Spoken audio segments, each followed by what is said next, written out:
Good morning students.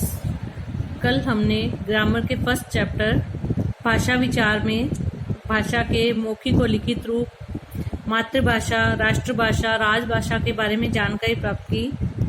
आज हम करेंगे बोली व उपभाषा। बोली का विकसित रूप ही भाषा कहलाता है, अर्थात बोली जो है वो भाषा का बचपन कह सकते हैं। भाषा का क्षेत्रीय रूप बोली कहलाता है। क्षेत्रीय रूप मतलब क्षेत्र के आधार पर जो बोली, जैसे पंजाब में पंजाबी, राजस्थान में राजस्थानी, और उसके अलावा जो बहुत छोटे एरिया में बोली जाती है वो बोली कहलाती है। क्षेत्र के आधार पर भाषा का सबसे छोटा रूप बोली होता है। एक क्षेत्र के बहुत से लोगों की भाषा को स्थानीय बोली या कहा जाता है। इसमें साहित्य रचना प्राय नहीं होती। साहित्य रचना प्राय नहीं होती मतलब ये इस बोली जो होती है ना वो केवल ओरल तक, मौखिक तक सीमित होती है। इसमें रिटन वर्क या लिखित साहित्य नहीं मिलता। कुछ साहित्यकारों ने बोलियों में साहित्य की रचना की थी, जैसे गोस्वामी तुलसीदास जी ने रामचरितमानस, कवितावली, अवधि में सूरदास ने सूरसागर ब्रज भाषा तथा विद्यापति ने पदावली मैथिली भाषा में रचना की। परंतु बोलियों में रचनाएं बहुत कम हुई है।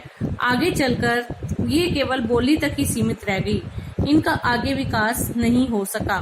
केवल खड़ी बोली का विकास होता गया। खड़ी बोली क्या थी? हिंदी जो है ना, आज आधुनिक जो हिंदी, वो खड़ी बोली का ही विकसित रूप है।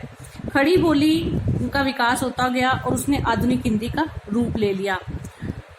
कुछ अन्य बोलियां कन्नौजी, मगही, बुंदेली, बांगड़ू, बघेली, भोजपुरी आदि में है, जैसे मिले सुर मेरा तुम्हारा तो सुर बने हमारा।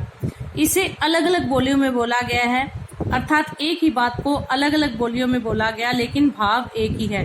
अतः बोली भाषा का ही अल्प विकसित रूप जरूर है। अल्प विकसित मतलब कम विकसित, परंतु उसका महत्वपूर्ण हिस्सा भी है। भाषा का महत्वपूर्ण हिस्सा है। अल्प विकसित मतलब बहुत कम विकसित, लेकिन वो भाषा का हिस्सा भी है। अगला है उपभाषा। अब बोली का हमने क्या अर्थ बनेगा? जो एक छोटे क्षेत्र में बोली जाती है और जिसका जो एरिया है वो सीमित होता है और वो उसी एरिया तक रहती है, और इसमें साहित्य रचना प्राय नहीं होती। मौखिक रूप में इसका प्रयोग ज्यादा होता है। अब है उपभाषा। जब बोली का क्षेत्र थोड़ा बड़ा हो जाता है, अब एक छोटे से क्षेत्र में जो बोली जाती है वो बोली, अब वो छोटे क्षेत्र की बजाय उस आसपास के क्षेत्र में भी बोलने लग जाएं। जैसे एक गांव में बोली जाती है, आसपास के 10 गांवों में बोली जाने लगी, आसपास के 2-3 शहरों में भी बोली जाने लगी, तो उसका एरिया बढ़ गया, उसका क्षेत्र बढ़ गया। जब उसका क्षेत्र बड़ा हो जाता है तब वह उपभाषा बन जाती है।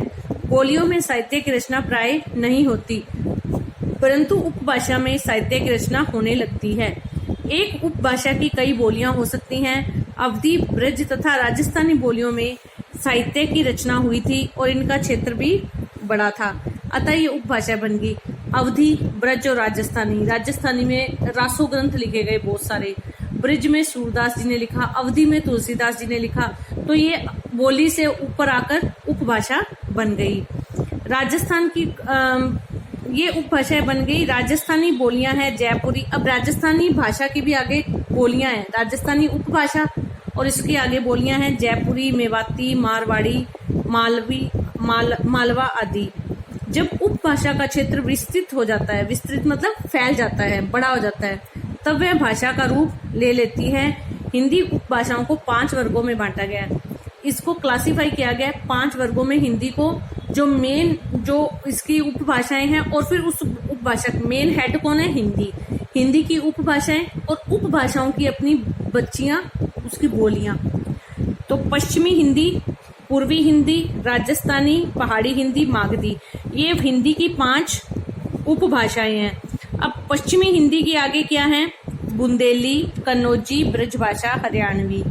पूर्वी हिंदी की बघेली, अवधी, छत्तीसगढ़ी, और राजस्थानी की मेवाड़ी, मेवाती, जयपुरी, मालवी, मारवाड़ी। पहाड़ी हिंदी की कुमाऊनी, गढ़वाली।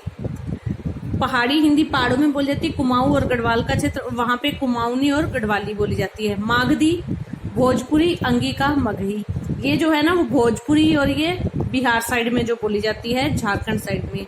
और पश्चिमी हिंदी, बुंदेली, कनौजी, ब्रज भाषा, हरियाणवी ये उत्तरी भारत में उत्तर प्रदेश और हरियाणा में बोली जाती है। पूर्वी हिंदी, बघेली, अवधी, छत्तीसगढ़ी ये छत्तीसगढ़ और अवध क्षेत्र में बोली जाती है। राजस्थानी राजस्थान में, पहाड़ी हिंदी पहाड़ी क्षेत्रों में, मागधी पहाड़ों में, कुमाऊं और गढ़वाल 2 क्षेत्र हैं। तो जहाँ कुमाऊं वाला क्षेत्र है वहाँ कुमाऊं भाषा बोली जाती है और गढ़वाल वाले क्षेत्र में गढ़वाली बोली जाती है। नेक्स्ट लिपि, भाषा हो गया, बोली हो गई, उपभाषा हो गई, अब है लिपि। मैंने लास्ट चैप्टर में आपको कराया था ना कि लिपि मतलब भाषा को लिखने का तरीका, उस भाषा के चिन्ह, उस भाषा को लिखने के चिन्ह। भाषा लिपि का अर्थ है लीपना। मनुष्य ने उचित भाषा को स्थायी रूप देने तथा अपने विचार दूर बसे संबंधियों तक पहुंचाने के लिए चित्रों का माध्यम बनाया। अब चित्र ए बनाने के लिए हम जो शेप बनाते हैं एक तरह से वो चित्र ही है, एक तरह से वो चिन्ह है। लेकिन पुराने समय में क्या था कि जब एक लिपि का विकास नहीं हुआ था तो लोगों ने चित्र लिपि शुरू की। फिर धीरे धीरे उन्होंने उच्चारित ध्वनि को निश्चित चिन्ह दिए। फिर उनको समझ आ गया कि अब क्या करना है कि इस भाषा को निश्चित रूप देने के लिए इसकी एक लिपि, एक चिन्ह बनाने पड़ेंगे। तो वो क्या कहलाई? लिपि। और हिंदी की जो लिपि है वो देवनागरी है।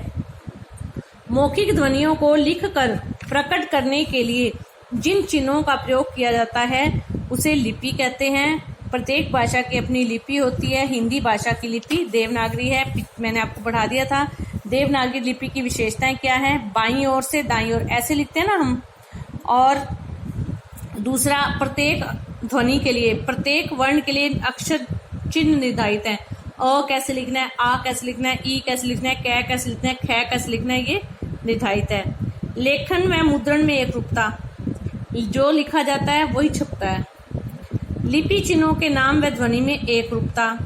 अंग्रेजी भाषा में वर्तनी की समस्या को सुलझाने के लिए देवनागरी आधारित देवगिरी लिपि प्रस्तावित की गई है। अंग्रेजी में ना जो के होता है ना वो क के लिए भी यूज होता है और ch को भी कै के लिए यूज करते हैं, तो वहां पे थोड़ा कंफ्यूजन रहता है। जबकि हिंदी में हर एक अक्षर जो है ना वो अपना एक पर्टिकुलर मीनिंग रखता है। नेक्स्ट, साहित्य। किसी भाषा के संचित ज्ञान संग्रह को साहित्य कहते हैं। साहित्य क्या होता है? किसी भी भाषा का जो ज्ञान है उसको संग्रह करके, इकट्ठा करके, संचित मतलब संभाल करके उसको इकट्ठा करके रखा गया, वो क्या कहलाता है? साहित्य है।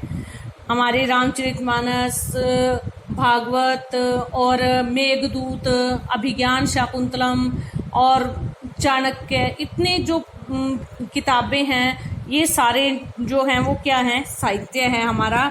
और ये साहित्य 2 तरह का होता है, गद्य साहित्य और पद्य साहित्य। ये मैंने आपको पीछे चैप्टर में समझा दिया था, गद्य साहित्य, पद्य साहित्य।